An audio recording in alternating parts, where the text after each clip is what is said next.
Hello, Countryside Fire Nation in Vernon Hills. We're at the Mundelein Station number 1 for Countryside Fire. Station number 2, we don't have as much elbow room because you're under construction. So we've come over to station number 1 to see our friends Miss Casey and Miss Bella. And they've been so busy in the community teaching our kids. They've been doing CPR and first aid classes for organizations. They are busy all the time, and they took a minute to talk with us because we're getting ready for the holidays, which I did not realize, Miss Casey, makes firefighters a little edgy. As a cook that I am, I kind of get it though. So can you tell people what we should be careful about? Yes, so most residential fires do start in the kitchen because we have a lot of heat sources. So some things that we can do this holiday season to keep us safe, a good rule of thumb is to have everything that you need out right away. So lids, pot holders, everything you need. That way, in case of an emergency, we're not rummaging through all the cabinets trying to find everything. Grease fires, a good thing to remember, the easiest thing to do, grab a lid, put it right on top. We learn about the fire triangle in school. You need heat, fuel, and oxygen. You putting on this lid, we're gonna take away the oxygen, breaking the fire triangle. Having pot holders here handy in case something gets hot. And also, most important thing, I know the games are on, we have family there, everybody, there's a lot of things going on. We need to make sure that we're mindful of time. So watching what's in the oven, what's in the microwave, making sure we know what's going on and not getting too distracted so we can have our delicious feast with our families. And I know you always like to keep a safe zone around the cooking area, like you talked about all those heat sources.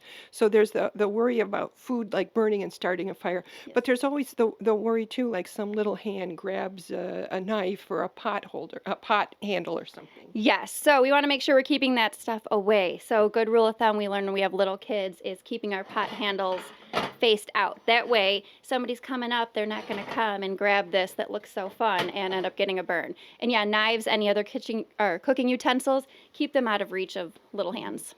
And I know we always talk about clear zones just all the way on a lot of things, including heat sources. And as we're moving into winter and we're moving into these decorating holidays, there's so many holidays we decorate right now with, whether it's with electric lights or greenery or whatever.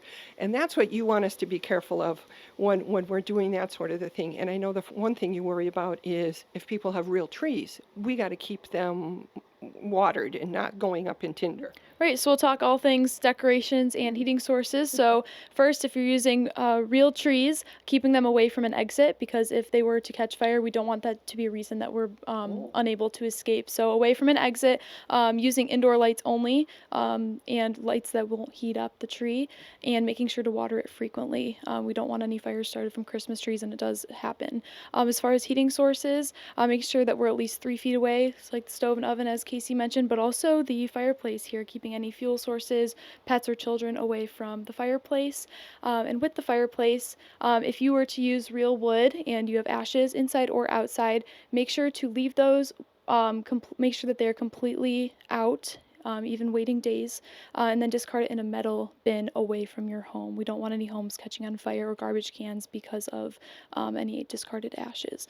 And then lastly, the space heaters, making sure that they're tested so that they have a safety certification, such as UL, that they've actually gone through the proper safety testing, and to make sure that you're setting a timer or unplugging it when done and never leaving it on.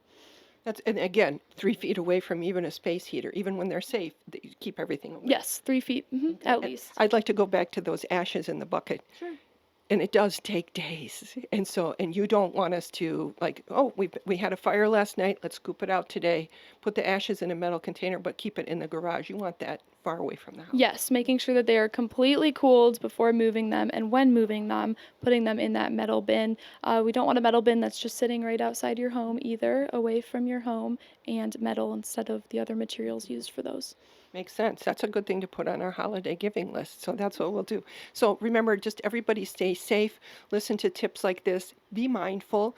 And before we go, we're gonna give you some video of just how fast a fire can spread, because we are in the smoke trailer, which trains people how fast smoke and fire can travel. So how careful you must be. So on top of all these things, have your fire escape plan ready, have all these things ready. You'll watch that at the end. But in the meantime, if somebody wants more information, or they want help from you, or they want you to come and train them, you can go to the website and make a request. Yeah, and come see us on Facebook, Instagram, and just going to our website. We have all of our contact information. No questions too small. Come, let us know what you guys need. And remember, like we always say with Countryside Fire, when in doubt, call it out. You want people to call 911. Absolutely. Give us a call. We'd rather come out, even if it's not a big emergency, and just tell you that everything's fine. When in doubt, call it out. We're happy to come and help.